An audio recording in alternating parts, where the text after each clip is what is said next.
YouTube, how's it going? My name is Kevin, also known as Phoenix, and I want to start off this video really quick by issuing an apology to all of you, the viewers, for not uploading as consistent as I wanted to be. I have been uploading over on the Gamers Hunt YouTube channel. We've been doing some really cool like metagame standard deck reviews, but I haven't been able to post so much on this channel, and that's mostly because of gearing up for local competitions and also just restructuring my schedule. Haven't really found the time to upload as much, but I think I'm in a good spot right now, so I'm gonna try and get back into it. And we're going to start off this week with another deck review for why you should be playing Mono White in Standard. When it comes to the Standard metagame, I would say that Mono White is consistently the fastest deck in the format right now, much faster than Mono Green and more consistent than the Gruul aggro starts. Now there are two versions of Mono White that are both viable right now, and I'm going to be going over both of them. So the first version is going to be the 2 spells version. This version is probably the more explosive of the two. It's all about playing 2 spells on your turn and getting an additional benefit, which is usually in the form of +1/+1 counters on your creatures that's going to allow them to grow rapidly. The second version of the deck is going to be the Exile version of the deck, which looks to play threats while exiling threats that your opponent controls to clear the way for clean attacks.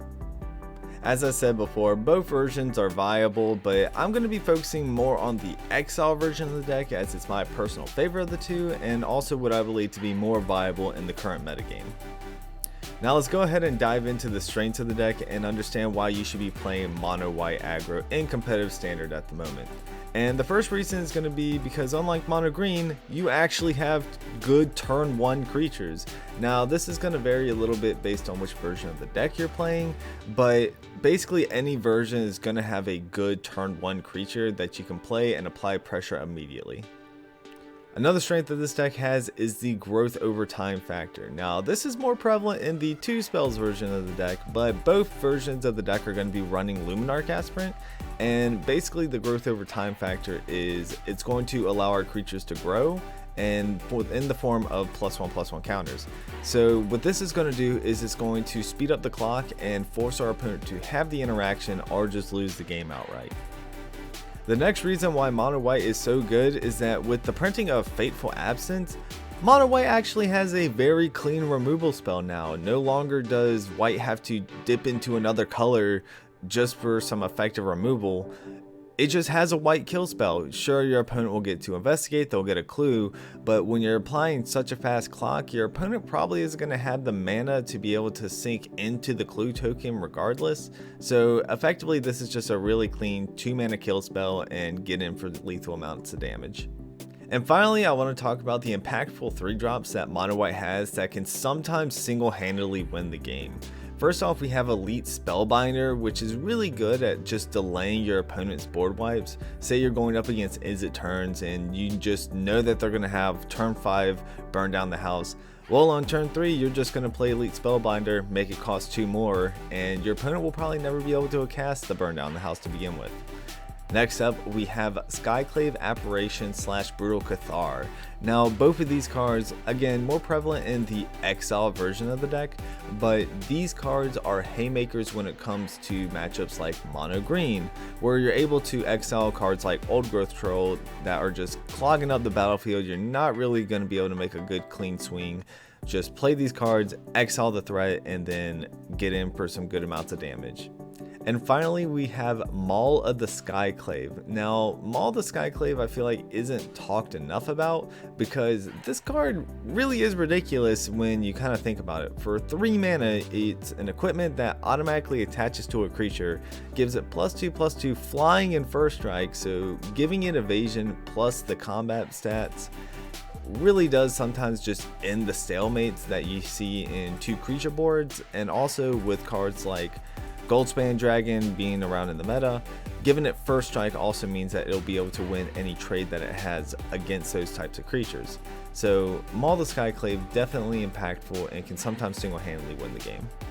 Okay, so now that I've gone over the strengths of the deck and why you should be playing it, I also want to cover the weaknesses just in case you're looking to play against this deck, or maybe you're looking to buy it and you also want to know, okay, this is why it's strong, But what should I be looking out for? Again, I don't think I do these guides very much justice if I'm not covering why these decks are not infallible. So first off is low mana removal is very good against this deck. So I talked about, like, for example, Elite Spellbinder hitting a burn down the house. Well, Elite Spellbinder doesn't really do much against a 1 mana removal spell because it just makes it 3 mana and your opponent is still going to be able to cast that.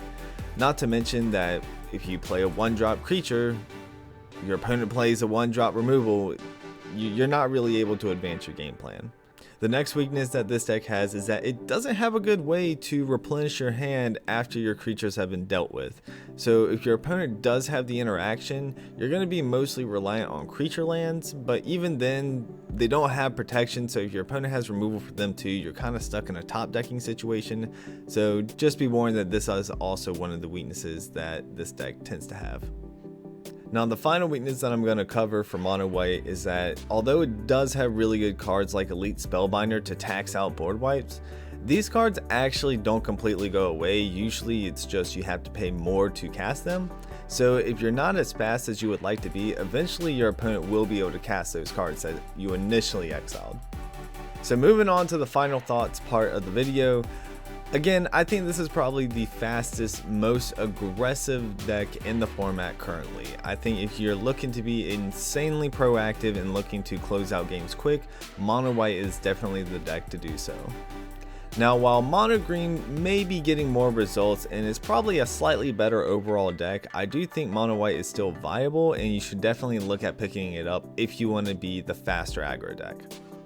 Now to top it all off, to give it the final rating score, I'm going to give this a 8 +1/+1 counters out of 10. I think that this deck is very good, it's insanely fast, and if you lean more towards the Exile version, yes, you're a little bit slower than the +1/+1 counter 2 spell version of the deck. However, you are able to deal with much more creature threats and able to get in for lethal. And that should do it for this week's video. Thank you all so much for watching, and again, I do apologize for the lack of content on this channel, but hopefully that's been remedied now.